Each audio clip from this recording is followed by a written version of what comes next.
Friends, welcome to my YouTube channel. நம்ம இன்றைக்கி வந்து 3 வகையான குழம்பு வகை தான் பார்க்க போகிறோம். மதிய சாப்பாட்டுக்கு என்ன குழம்பு செய்கிறதுன்னு யோசிச்சுட்டு இருக்கீங்களா? இந்த மாதிரி நீங்கள் ட்ரை பண்ணி பாருங்கள். ஃபஸ்ட்டு வந்து வடை பருப்பு குழம்பு எப்படி பண்ணுறோன்னு பார்க்கலாம்.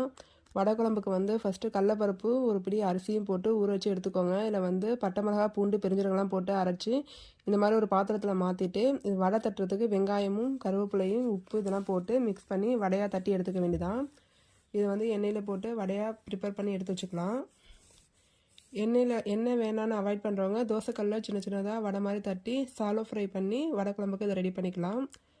இந்த மாதிரி வடை ரெடி ஆனதுக்கப்புறம் குழம்புக்கான தாளிப்பு பார்ப்போம். ஒரு கடாயில் எண்ணெய் ஊற்றிக்கிட்டு கருவடகம் போட்டு தாளிச்சுக்கோங்க. வெங்காயம் போட்டுக்கோங்க. வெங்காயம் நல்லா வதங்கினோன்னா தக்காளி ஆட் பண்ணி தக்காளி நல்லா வதங்கினதுக்கப்புறம் நம்ம கரைச்சி வச்சுருக்க புளியை இதில் ஆட் பண்ண போகிறோம். புளியை ஆட் பண்ணிவிட்டு நம்ம தேவையான மசாலா, அந்த குழம்புக்கு தேவையான மசாலாவை இதில் ஆட் பண்ணிக்குவோம். இது மாதிரி புளி வந்து ஒரு கொதி வந்ததுக்கப்புறம் மிளகாத்தூள், மல்லித்தூள், மஞ்சத்தூள், உப்பு இதெல்லாம் போட்டு நல்லா கலந்துக்கோங்க. இதுவும் ஒரு கொதி வர வரைக்கும் வெயிட் பண்ணுங்கள். இது நல்லா கொதி வந்ததுக்கப்புறம் தேங்காய் சோம்பு பேஸ்ட்டில் ஆட் பண்ணிவிட்டு அது ஒரு கொதி வரதுக்கப்புறம் வெயிட் பண்ணுங்கள்.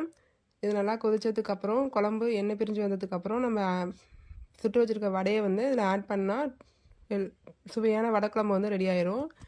இந்த குழம்பு வந்து வத்த குழம்பை விட இன்னும் கொஞ்சம் டேஸ்ட்டாகவே இருக்கும். நாளை விட மறுநாள் வந்து இந்த வடை குழம்பு இன்னும் கொஞ்சம் ருசியாகவே இருக்கும். இது வரைக்கும் யாரும் செய்யலைன்னா இந்த ரெசிபி செஞ்சு பாருங்கள். வித்தியாசமான டேஸ்ட்டில் நல்லாயிருக்கும். நெக்ஸ்ட்டு அடுத்தது என்ன குழம்புன்னு நம்ம பார்க்கலாம். இப்போ சூடான வடை குழம்பு ரெடி ஆயிடுச்சு.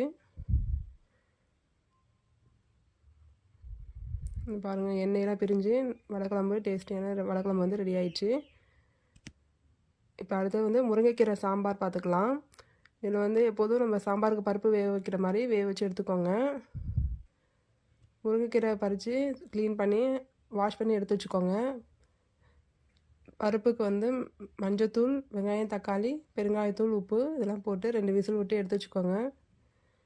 துவரம்பருப்பு வந்து கொஞ்சம் குலையாமையே பருப்பாகவே இருக்கட்டும். அப்போ தான் இந்த சாம்பாருக்கு வந்து டேஸ்ட்டாக இருக்கும். கொலப்பாக போனால் அது நல்லா இருக்காது. சாம்பார் தாளிப்புக்கு எண்ணெய் ஊற்றிக்கோங்க. கடுகு, ஜீரகம், பூண்டு, வரமிளகாய் இதெல்லாம் போட்டு தாளிச்சதுக்கப்புறம் வேக வச்சுருக்க பருப்பை இதில் ஆட் பண்ணிவிட்டு ஒரு கொதி விடுங்க. இது நல்லா கொதிச்சதுக்கப்புறம் நம்ம வாஷ் பண்ணி வச்சுருக்க கீரையை இதில் ஆட் பண்ணிக்கோங்க.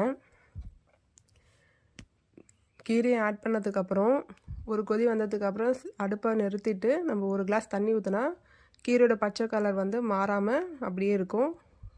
கீரை சாம்பார் நல்லா டேஸ்ட்டாக இருக்கும். இப்போ கீரை ஆட் பண்ணிக்கிறேன். இதை ஆட் பண்ணதுக்கப்புறம் ஒரு கொதி வந்ததுக்கப்புறம் அடுப்பை நிறுத்திட்டு நம்ம இதில் தண்ணி ஆட் பண்ணிக்கலாம். ஒரு கிளாஸ் தண்ணி ஊற்றிட்டு நம்ம வந்து கீரை சாம்பாரை மூடக்கூடாது. அது ஆறுற வரைக்கும் திறந்து தான் இருக்கணும். 3 நாளும் கீரை வந்து அயண்ட மாதிரி போயிடும். அப்போ சாம்பார் வந்து நல்லா இருக்காது. இந்த அளவு தண்ணி ஊற்றிட்டு அடுப்பை ஆஃப் பண்ணிட்டு ஓப்பன்லேயே வைங்க. நீங்கள் மூடினீங்கன்னா கீரை சாம்பார் நல்லா இருக்காது. அடுத்து வந்து வெந்தயக்கீரை சாம்பார் எப்படி செய்யலான்னு பார்க்கலாம். நம்ம எல்லாருமே வெந்தயக்கீரை சாம்பார் கண்டிப்பாக சாப்பிட்ணும். இது வந்து இடுப்பு வலிக்கெலாம் ரொம்ப நல்லது. இப்போ சூடான முருங்கைக்கீரை சாம்பார் ரெடி ஆயிடுச்சு. அடுத்தது வெந்தயக்கீரை சாம்பார் பார்க்கலாம். நம்ம இந்த மாதிரி வெந்தயக்கீரையை க்ளீன் பண்ணி எடுத்து வச்சுக்கோங்க. இதை நான் வீட்டிலேயே போட்ட வெந்தயக்கீரை தான். வெந்தயக்கீரை போட்டிங்கன்னா 10 நாளில் வந்து அது முளைச்சிரும். நம்ம இது மாதிரி வீட்டுக்கு வந்து சாம்பார்லாம் செஞ்சுக்கலாம். எப்போதும் பருப்பு வேக வைக்கிற மாதிரி வேக வச்சுக்கிட்டு பருப்பு எடுத்து ஒரு ஓரமாக வச்சுக்கிட்டு மறுபடியும் நம்ம வந்து இதிலே கீரையும் ஆட் பண்ணி மிளகாத்தூள், உப்பு, புளி தேவைப்படுறவங்க கரைச்சி ஊற்றிக்கோங்க. நான் புளி போடாமல் ஆம்ச்சூர் பவுட்ரு தான் ஆட் பண்ணியிருக்கேன். கீரை இது மாதிரி போட்டுட்டு அதுக்கப்புறம் இதுலேயும் தேவையான அளவு தண்ணி ஊற்றி ஒரு விசில் மட்டும் விட்டு எடுத்திங்கன்னா சுவையான வெந்தயக்கீரை சாம்பார் ரெடி ஆயிரும். ஹாய் ஃப்ரெண்ட், அதுக்கப்புறம் நீங்கள் வந்து இந்த 3 வகை குழம்பு எப்படி இருக்குன்னு சொல்லி கமெண்ட் பாக்ஸில் கமெண்ட் பண்ணுங்கள். Okay friends, thank you for more video. Follow my channel.